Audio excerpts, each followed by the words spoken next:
Hey, hey. Hi, guys. Welcome back.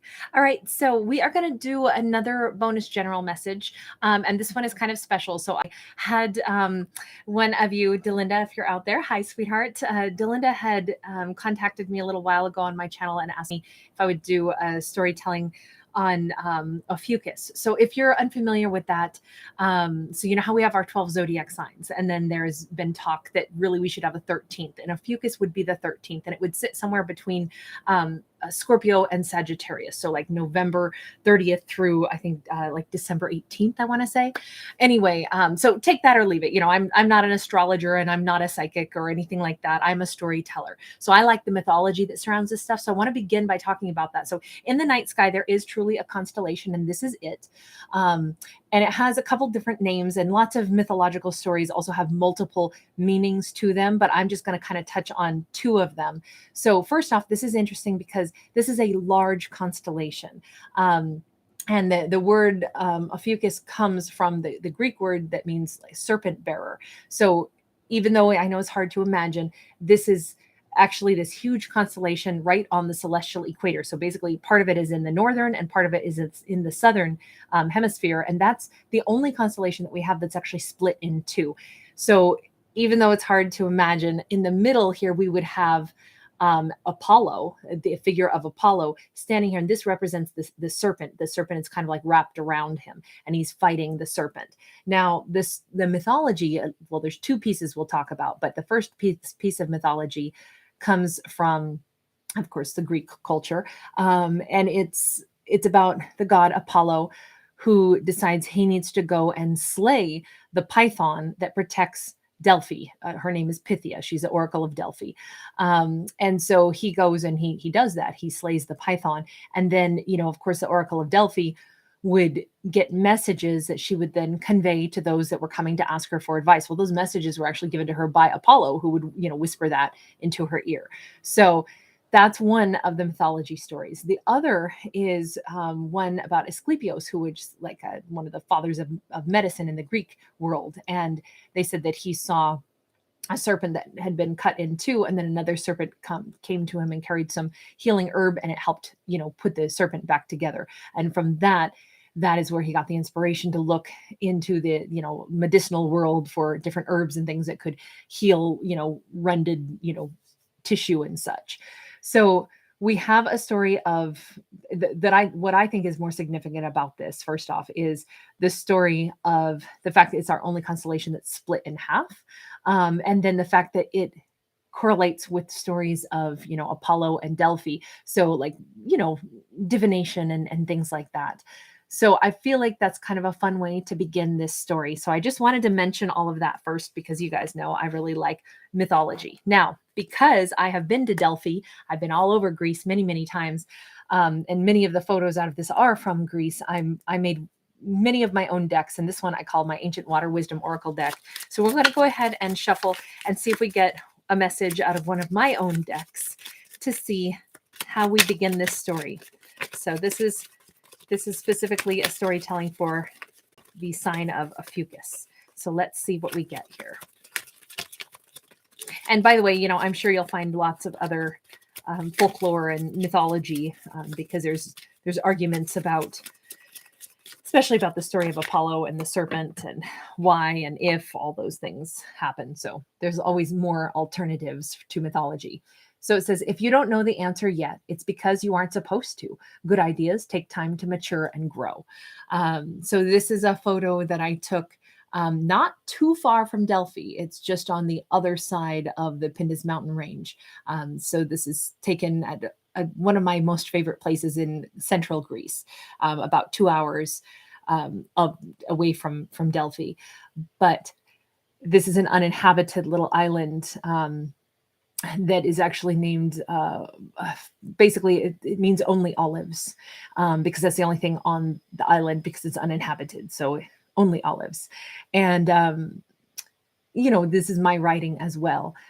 And I feel like, you know, contemplating, there's this little teeny church here, but people just go there if they want to be married. It's very small, but they have to take a little boat over it. So it's just a tiny little, like day excursion in order to utilize that little space. But again, the concept of, if you don't know the answer yet, maybe it's because you're not supposed to. So we've started out an awful lot with the stories of Apollo giving information, people coming to Delphi to seek information, that they then gain information through Apollo. It kind of is starting to create this storyline where somebody is seeking information and they don't have the answers yet, but it may be good that we don't have the answers coming in yet. Let's stick with, I feel like I want to go with this deck for right now. Yeah, let's go with this deck. So who is looking for information? Two of Coins. We may have an earth energy here. This could be someone who is trying to decide what to do, trying to decide between these two opportunities or two choices, which do I give my energy to, which do I let go of? It's really wanting to know the right answer so we don't make a mistake.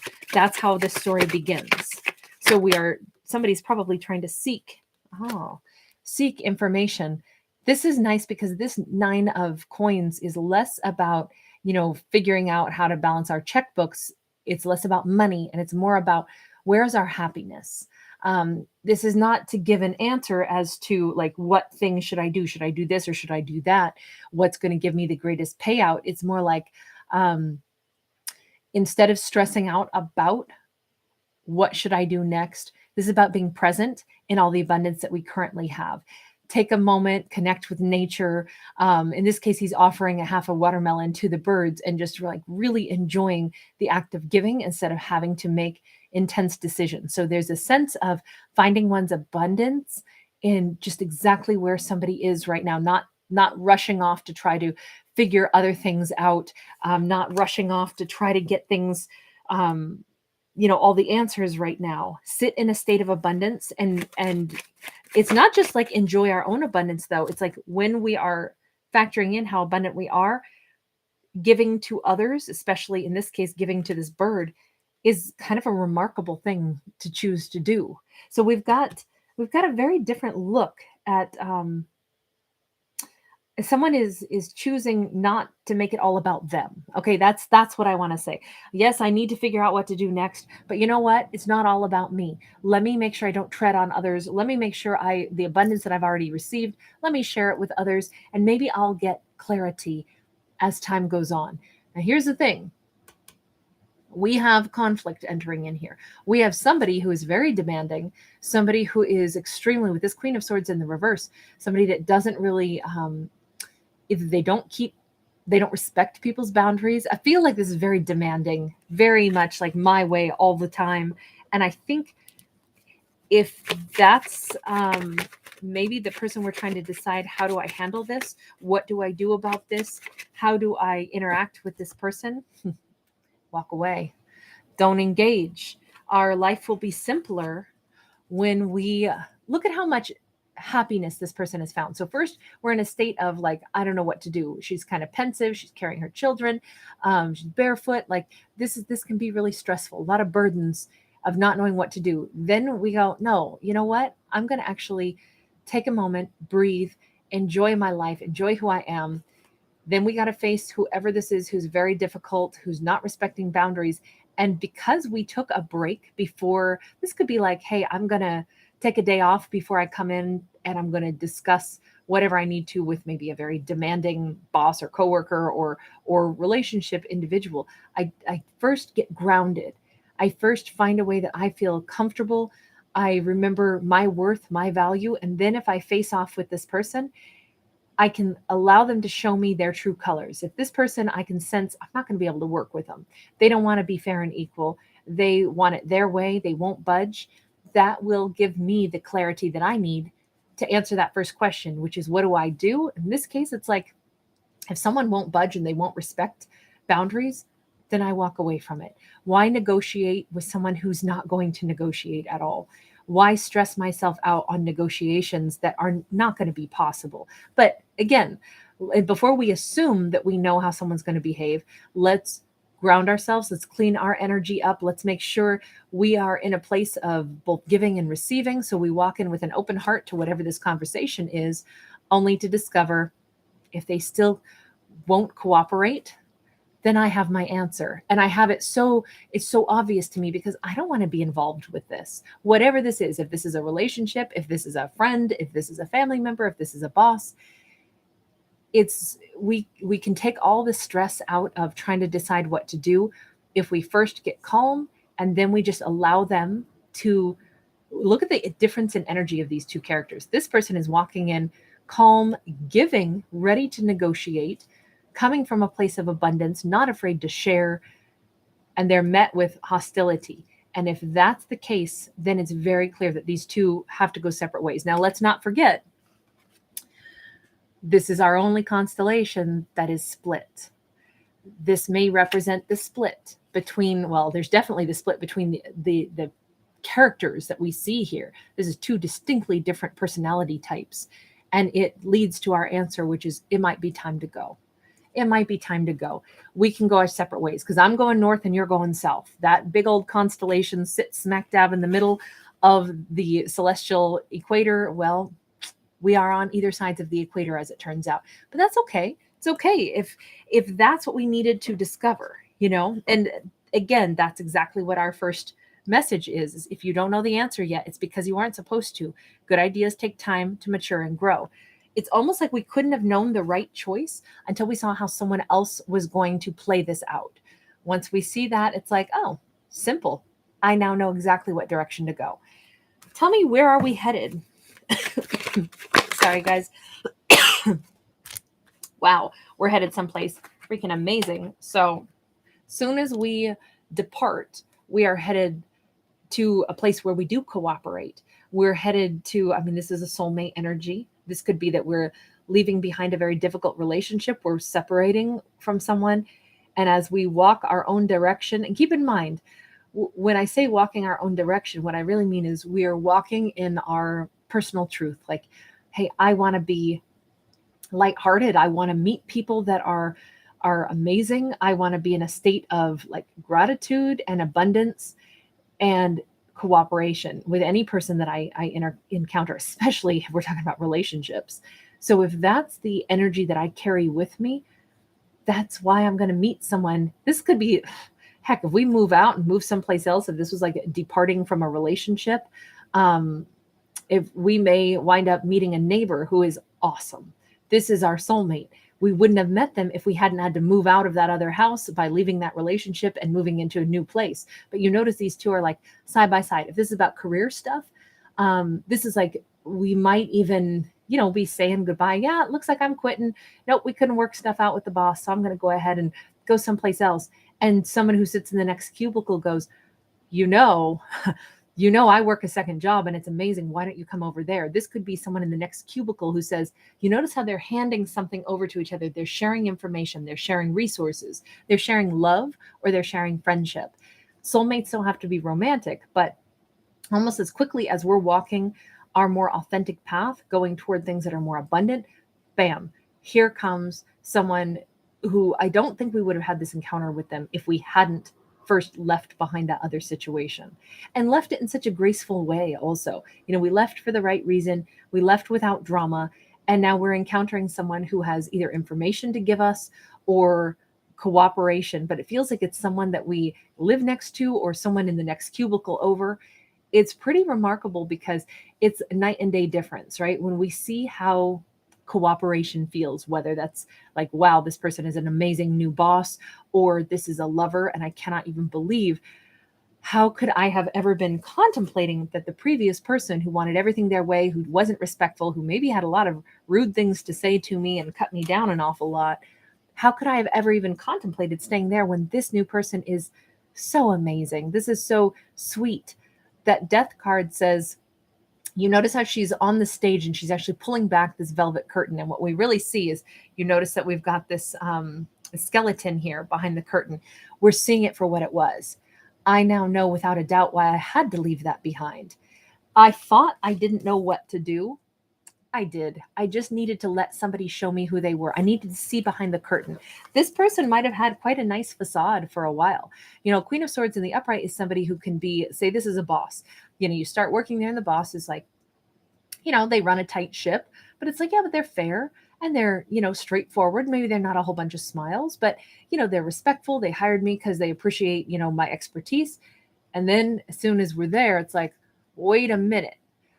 They don't even let us take a pee break. That's not cool. They're super nitpicky. They won't listen to anything, even if I'm trying to give great, input. And that's part of what my job is.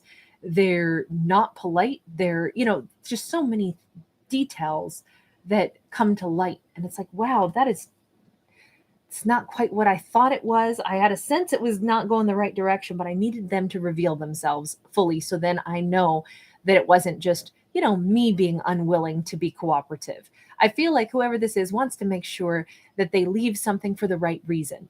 And that's exactly what we see here. So it's really cool that we're able to fully let go of that previous situation, see it for what it was, and be so grateful that we have something new. This is beautiful. Tell me a little bit more about that new soulmate. That first card that says, if you don't know what the answer is yet, it's maybe because you're not supposed to. It might have been that, serious. This could be both business and relationship, because a Four of Wands can be both. This came out sideways, so we don't know yet. Is this soulmate going to be the person that we marry? Is this soulmate the person that we actually wind up going to business with and build a Fortune 500 company with? And we met at a company that, I was quitting that day, and they said, hey, I work this side gig. Why don't you come over? And then because of that, we start becoming friends. Then pretty soon we come up with these ideas for our own company and we rock it. This is like the sky's the limit with this. This is a connection that if we wouldn't have been able to meet each other or connect with each other until things played out this way, then no wonder we have that card that says, if you don't know what to do yet, don't do anything until it becomes clear. And that's exactly what this story is. Somebody was questioning what to do. I don't know, but let me calm myself. Let me count up my abundance. Let me get in a different frame of mind, not one of stress, not one of pressuring myself to make decisions. Let me allow them to show me the truth. And thank goodness we allowed that to play out, because that is why the timing is just right to meet this soulmate who could become the love of a lifetime, could become the business partner that we've dreamed of. This could be somebody who we never would have connected with or identified with. We could have very different views on things, different cultural backgrounds, all kinds of things, but we are a total match. And we had this bonding experience, possibly because I feel like this was the connection, strangely enough. This sour energy here of this Queen of Swords somehow was actually pivotal to allow these two to encounter each other, which isn't that a lovely, like happy serendipitous set of circumstances, right? If we hadn't been able to let go of something else, we would not have been able to meet up with this other person, but we had to be certain that we were letting go of that other situation first. So anyway, that's what I've got on this one. Thank you guys for being here. Thank you so much for giving this video a thumbs up. Thanks for subscribing to my channel. Let me know if you want me to keep doing this additional storytelling for this this sign, because it is kind of fun to add in that 13th sign. But yeah, it's the first time I've done this one. So you guys, thank you so much for being here.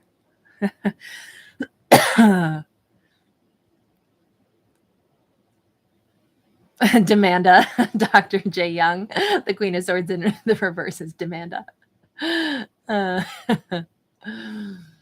That's cute. You guys are adorable. It's so nice to see you guys chit-chatting with each other too. I just love it. It's like a good group of friends hanging out. Hey, McEnany, Stingray, how are you? Sarah Bishop, John Schultz, hey. So glad to see you guys. Jessica, you made it to this one too. That's awesome. All right, everybody, have a beautiful day. I think I'm just going to do like 1 or 2 more videos, and then I'll probably take a break because my my cough is getting bad again. So it's my pleasure. Oh, Bruce, back at you. Virtual hugs to everybody out there. Hi, Stephen. All right, you guys, have a great day. Bye.